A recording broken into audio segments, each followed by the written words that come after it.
முன்னெல்லாம் கந்தசாமி மகன் கல்லு குடிச்சிட்டு அந்த தெருவுக்குள்ள வந்தான் அப்படின்னா கந்தசாமி மகன் கல்லு குடிச்சிட்டு வரான்பான்னு சொல்லிட்டு அந்த ஊரே பேசும். ஆனா இன்னைக்கு அந்த ஊர்ல இருக்கிற எல்லோருமே கந்தசாமி மகன்களா தான் இருக்கிறாங்க. எல்லோருமே குடிக்க ஆரம்பிச்சிட்டாங்க. அதனால யாருமே வாய் திறக்கிறது இல்லை நண்பர்களே. சமீபத்தில் கள்ளக்குறிச்சியில் கிட்டத்தட்ட 40 பேருக்கு மேல கள்ளச்சாராயம் குடிச்சு இறந்து போயிருக்கிறாங்க.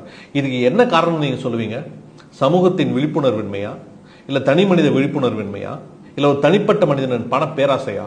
இந்த மாதிரி எல்லா விஷயங்களும் தான் காரணம். இதை விட முக்கியமானது, ஒரு தனி மனிதன் தன்னை சுற்றி நடக்கக்கூடிய தவறுகளை எப்ப தட்டி கேட்க மறுக்கிறானோ அப்போது இந்த சமுதாய சீர்கேட்டில் அவனுக்கும் ஒரு பங்கு உண்டு நண்பர்களே. உங்களை சுற்றி எந்த விஷயம் நடந்தாலும் தயவுசு தட்டி கேளுங்க. உங்களுக்கு பிடிக்காத ஒரு விஷயம் நடந்ததுன்னா தட்டி கேளுங்க நண்பர்களே. அப்படி நீங்கள் தட்டி கேட்கும் போது தான் ஒரு நல்ல சமுதாயம் உருவாகிறது நண்பர்களே. அப்படி இல்லை அப்படின்னா இந்த சமுதாயத்தில் இது போன்ற விதவைகளின் எண்ணிக்கை கண்டிப்பாக அதிகமாயிட்டே தான் இருக்கும் நண்பர்களே. இது மட்டும் கிடையாது, எல்லா விதமான சமூக சீர்கேடுகளும் நீங்கள் தட்டி கேட்காத போது இந்த மாதிரி வெளிப்படையத்தான் செய்யும். விழித்துக் கொள்ளுங்கள்.